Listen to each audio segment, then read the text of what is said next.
अस्सलाम वालेकुम एवरीवन, क्या हाल चाल है आप? क्या हो आप सब खैरियत से होंगे और बहुत अच्छे से होंगे और सुकून से रह रहे होंगे और अल्हम्दुलिल्लाह आपके रमज़ान अच्छे से जा रहे हैं। आज जो मुझे बात करनी है, मैं बात तो जो करने जा रहा हूँ बेसिकली वो जेंडर के हिसाब से, मेरे मतलब मेल्स के हिसाब से ही है, बट मैं एक रियलिटी दिखाना चाहता हूँ जो कि हमारी सोसाइटी में एक मिसकॉन्सेप्शन बन चुका है। मुझे उसको क्लियर करना है और थोड़ा सा दिखाना है कि आप गलत सोचते हो।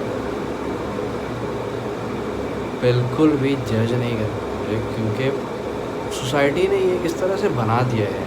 मतलब जब मैं भी छोटा था तो शायद मुझे भी कहीं ना कहीं ऐसा लगता होगा, आपको भी कहीं ना कहीं ऐसा लगता होगा कि औरत की ज़िंदगी बहुत मुश्किल है और मर्द की ज़िंदगी फुल बिंदास है। कहीं ना कहीं बचपन में तो मुझे ये लगता था, ये सोसाइटी दिखाई ही जाती थी और सोसाइटी ने इस तरह से बनाया हुआ था कि भाई औरत ही लाचार है और मर्द तो बिंदास है। कुछ बातें हैं जो मेंस के लिए, मेल जेंडर्स के लिए बोले जाती हैं, जिसमें सबसे फेमस है मेंस डोंट क्राई।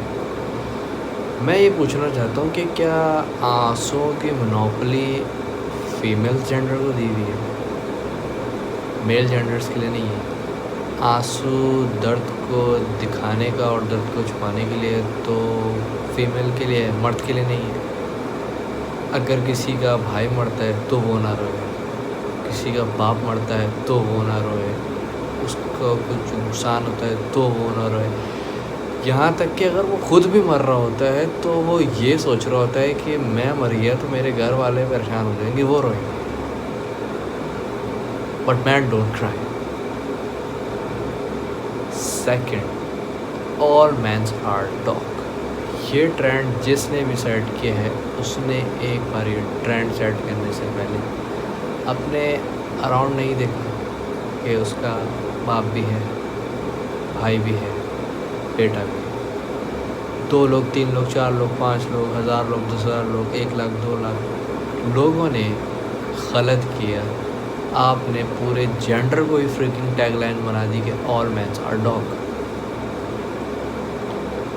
2 लोग, 3 लोग के करने से आप मेजॉरिटी को कैसे टैगलाइन डाल सकते हो? मैं आज तक नहीं समझ सकता। Be a man. एक बंदा जो अगर किसी गलत सिचुएशन में है, कोई गलत फेस में है, कोई बच्चा शाय है, कोई आदमी जो हेजिटेट हो रहा है, उसको पेन हो रहा है, उसको आगे से बोलना कि बी आ मैन। एक बंदा अल्कोहलिक है, आप उसको बोलेंगे बी आ मैन। मतलब मुझे समझ नहीं आता कि ये बी आ मैन क्यों? क्या मर्द को फीलिंग्स नहीं है, उसके सीने में दिल नहीं है? मतलब उसको हर बात में बोलना है बी आ मैन और मूव ऑन, दैट्स इट। वाह। और सबसे ज़्यादा man will be man. Of course मेरे भाई, मर्द मर्द ही होगा, मैन विल बी मैन, बिल्कुल। अब मतलब मर्द जो है मर्द की तरह रह रहा है और वो प्रिटेंड कर रहा है कि वो बिल्कुल ठीक है, अपनी फीलिंग्स और हर चीज़ छुपा रहा है, तो इन दी एंड उसको आखिर में बोला जाता है कि मैन विल बी मैन। मतलब मुझे समझ नहीं आता कि एक तरफ आप कहते हो बी ए मैन और फिर दूसरी साइड कहते हो मैन विल बी मैन। मर्द को बहन की भी खुशी का ख्याल रखना है, घर की जिम्मेदारियों का भी ख्याल करना है, बेगम की खुशी का भी ख्याल रखना है, बच्चों की खुशी का भी ख्याल रखना है, माँ बाप की खुशी का भी ख्याल रखना है। क्या कोई कभी ये सोचता है कि मर्द की खुशी का ख्याल इसने रखना है?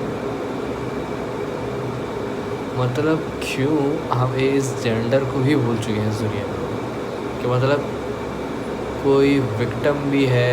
अगर लड़की कुछ बोल रही है तो मर्द की सुने बिना लड़की को सच मान लेना, ये सोसाइटी का हाल हुआ है।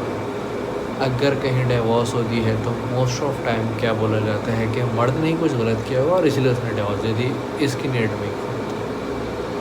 अगर कहीं लड़की खुला तक लेती है तो तक यही बोला जाता है कि मर्द कुछ कर रहा होगा जिससे लड़की से एक हद तक बर्दाश्त हो, फिर बर्दाश्त हो, उसने खुला ले लिया। मतलब मेल जेंडर की कोई वैल्यू, कोई हैसियत ही नहीं रही।